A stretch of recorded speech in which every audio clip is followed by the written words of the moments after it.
how do we keep the farm going? How do I stay alive in a suburb during an event, an SHTF? How do I guard it? How do I protect it while community?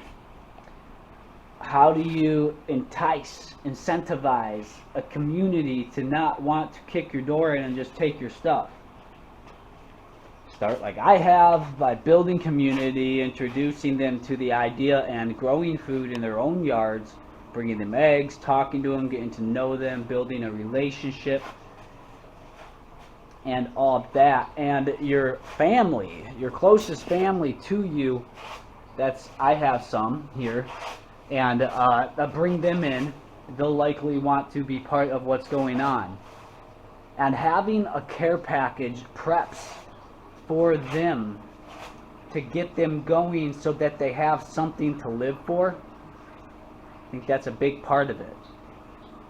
Making sure everybody has a reason to live. And I have water. I'll be like the community well house for clean water.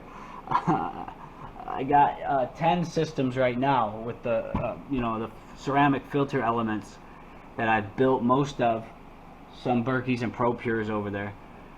But now I'm just building them out of food grade buckets, 5-gallon, and I'm buying the spigots and the filter elements by the 4-pack on Amazon. And yeah, but I'm about to stop shopping Amazon soon because they support a lot of agendas that aren't healthy. So the community, get them in, get them close, get communications with them if it's simple communications, or bug out if you got a bug out location. I'm thinking now I'd rather stay here and tough it out, fight it out with my community, and switch into full-blown warrior soldier mode. Things are going to get real animated, and things are going to get very real on that kind of level if we have a major paradigm shift into SHTF. But I believe on the flip side of that, after it all settles down, if we're not thrusted into a nuclear winter or complete takeover by the elites, which both of those seem more probable than just being left alone, right?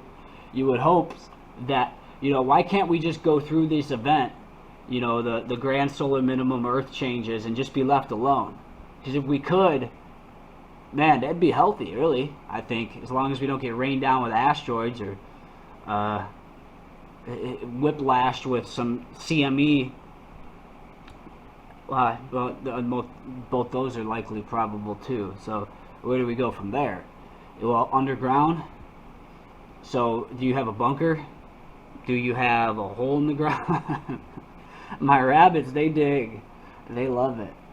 You can learn a lot from a rabbit. So some thoughts there. The community, if you're living in the suburbs, you're living in the city, get out of the city, or just build your community strong and make sure everyone else around you is like-minded so you can band together to take on the other gangs and marauders. Here, I'm thinking the same type of thing. Make sure my community's strong, so all my neighbors, I know everyone next to me now, and then I'm branching out from the houses next to them and getting to know them.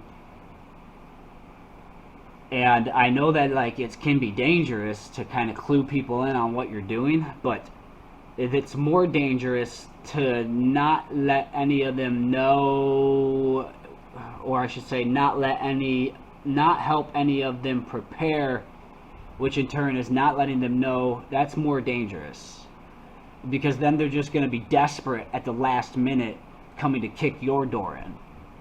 So you don't want them to hit that desperation phase. So with the animals, I want to have a hen, at least a hen or two, for all of my closest 5, 6, 7 neighbors. And rabbits, a buck and a doe, and some seeds, and a water filtration system for them, for the 5, 6, 7 of my closest neighbors. And from there, they can help their closest neighbors, or whatever. Or we can just, keep it a tight, close the loop, And you know, in a major scenario, things drastically change. We go back to our lizard brains, but people still have that instinct to want to keep their families alive and want to keep them alive. So if they're incentivized to work with you, I think that's how this is going to play out, by having something to live for, being driven by the idea of having their own food growing, and chickens laying eggs, and rabbits to birth out rabbits and breed them meat. And I got ducks too, so let's not forget the ducks. And that's simple. I mean, you could set up a little pool like I have them splashing in right now, and just have that. You don't have to have a pond or a lake. You can have just a small little tub cut into the ground and let them splash in that. Simple enough. They're just ducks. And yeah, so I'm all about that, thinking about that. And in the winters, when it gets cold, a few of my neighbors have wood burning stoves. I got one I just set up, but most people don't. So they're going to start to get cold. That's going to be another thing. And they're going to see smoke billowing from my chimney. And then they're going to probably want to come get warm. So bringing everything inside, growing inside, but I'm figuring lights will be off. So that's not going to happen so much in the long run, which is what the greenhouse is for, the pit. But protecting the yard. So it goes back to the neighbors and having them as community. And then I have to have the will, the insight, the fortitude to keep it together, teach everybody, keep it strong, keep it rocking and keep it rolling, keep everybody enthused and with positive outlooks, solutions instead of destruction and death and chaos. Because, well, people get complacent and apathetic and nihilistic due to their exposure to conditioning in our modern culture and the toxicity in our environment. It weakens their will, it poisons their brain. And I know everybody, for the most part, you know, the men have lost their masculinity, their testosterone from the toxins, the women in the opposite direction, and everything is just bent and distorted right now. And we have a job to do to bring it back to a good resolution and fix this distorted image that we see before us when the time comes. And that's profound, because it's yet to come. We're at the precipice, it sure seems like, with all of the geopolitical events taking place and the predictions for what's to come on our planet. Well, our illustrious leaders have gone underground, and they'll probably stay underground and whatnot. Maybe, hopefully, they'll get sealed in there like a tomb, but perhaps they have tunnel drilling worm machines that they can get their way out if they do get blasted in. So they probably have that figured out too by now. But at any rate, we're on the surface, so we're exposed. We're exposed to it all the space weather, the nuclear weather, the energetic effects, a lot of it, you know, high frequency effects we're getting hit with, probably likely from our sun and the effect of that. And yeah, we just gotta plant some food and get some seeds, and get more water filters, to grow your foods, the staple foods, the potatoes, such an important one. The potatoes and the winter squash, that was a big focus of mine this year. I'm growing abundant beans and cucumbers, a lot of that, the cabbages and brassicas. So just a lot of stuff that's simple and bulk and staple, and that's what I'm focused on out there, because I'm gonna want to save most of my potatoes. I'm thinking most of them while I still can, I can buy organic potatoes from the store, and I'm eating those, and I'll buy more. And I'm going to try to save as much of my own stock that I can for next season, and plant out twice as much, maybe 3 times as much as I did this year. And by next season, I'll have the front yard ripped up, tilled up, prepped up with new beds, and those will be with food. I've got compost churning from the animals and all the scraps, leaf litter that I save up, and anything. Mostly the leaf litter now is for animal bedding, and then that goes into the compost, so it works in that way. The grass that I'm clipping for the animals' feed, to store that up as hay bales that I'm going to make over the summer and prep up for the winter, as well as, while I still can, buy hay bales that I know are clean, not sprayed with pesticides, herbicides. I guess I don't really technically know. I'm just told by the supplier that they weren't, but I don't know.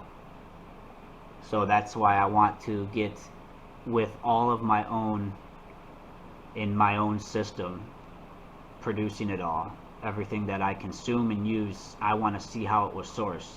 I can't control the rainwater, can't control what comes down in the particulates in the air column, can't control the groundwater. I mean, there's certain things you just can't control. If I had a fully operational indoor hydroponics system with grow lights running off magnetic motors, or something like that, that's completely sustainable forever, yeah, okay. Clean water system to filter the water for the hydroponics and all that, then your food is pure. But I'm trusting the plant's natural method of, processing out what it can through the root systems and through its process of growth, that it produces pretty healthy, even with maybe some contaminated rainwater.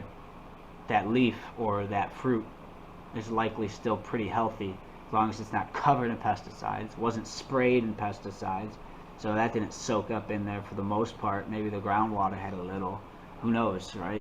And we are the thing that this nature is supposed to nurture, as we are the observer creator. Wild, right?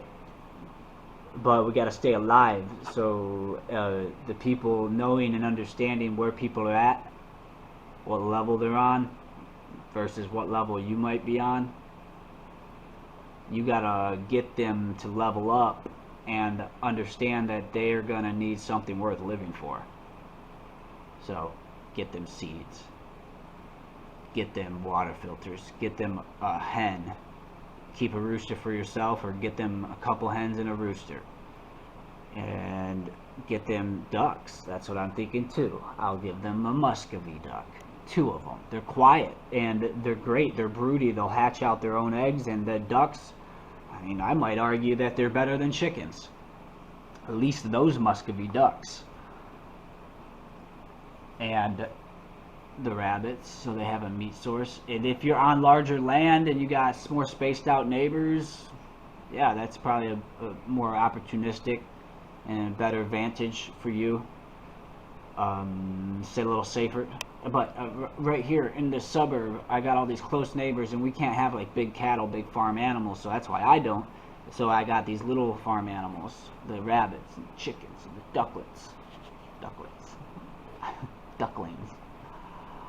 Yeah, so they'll all get their own setup to start them off, like a care package and a starting point. So now they got something to lose. Now they want to stay alive. Now they can feed their kids. I mean, I got prepped up preps in 5-gallon Mylar sealed, still good for 10 years, and it's beans, rice, lentils, peas, and lots of other things like flax seeds and flours and oats. Bean soup mixes. I've got some oils. I've got that kind of thing. Salts, and pepper, and peanuts, and other things. And I've got enough for me and for rationing out properly. Do it right where it matters, so that you guys can stay alive. I've been saving pallets too, so I also got the pallets, and I was thinking I could fortify, like I kind of have already, building a fence with the pallets around the front yard, and you could do 2 layers thick of pallets and 2 high, and you just zip them together with pallet wood and screws, and you can fortify and build a wall with pallets. I've got a couple strips of razor wire. Maybe not put it at the top of the pallet to make it visible, but put it right on the inside lip of the top of the pallet, so when people go to grab the pallet, like to climb over, they're gonna slice their hand right on the on the razor wire. So there's that. There's an idea. I mean, I got my dogs, but how much attention do you want to draw too if you're in a suburb? Maybe you want to play gray man tactics and make it look like you've already been ransacked. Put a sign up, say you're all sick inside, or something like that. You know, the classic gray man tactics of be a bum, look like a bum, grow all your hair out and everything, and just look straggly and baggy clothes and dirty. And I got nothing, guys. I'm struggling hard. You know, my animals are all hidden in the basement in a room, all safe, and they got everything they need, some food. And that's the other thing, is the food. So I'm doing the regenerative methods of the feeding. So the feed inputs with making the pellets a little bit later on. I'm going to start getting into that, figuring all that out, making their own pelleted feed with the hand crank pellet feed maker. And then the hay bales that I'm saving up, that'll be another feed input. The roaches that I'm breeding, and the maggot buckets during the season. So there's all that. And then anytime I pull weeds and I pull grass chunks making new beds, I toss that. Anytime I see a grub or a worm, I grab that, I throw it to them. Yeah. So everything that you just would have to do, get close, you know, on a whole new level of connection to your food. You got to raise it and keep it alive without any help. Yes. And it just highlights how much matters other than like money, fiat, or even things. Because all things, money even, it all comes and goes. Right now, where you sit, where you stand, you look around at your things, they're all going to rearrange. In 10 years from now, if everything's great, you're going to have pretty much likely almost a whole new set of things. They'll all be rearranged, but what sticks around? Well, hopefully you and your family, your friendships, the people you care about, and the love and passion you have for your hobbies and your desires, your dreams, your ambitions, your goals. All that sticks around, but the things all come and go. So it just highlights how the things don't matter. They only matter in the moments as the tools for what you can do with them, what you use them for, building the operation, setting up the farm. And now all the animals are growing, they're here. The plants are all growing around me, they're here. I'm here, healthier, happier, and more cognitive than I've ever been. So that is because I have adjusted my lifestyle radically into where I don't consume toxic garbage anymore. I don't drink chemicals anymore. So I think I'm pretty cool, well off in that fashion. And the life around me has provided that for me. And the water filters.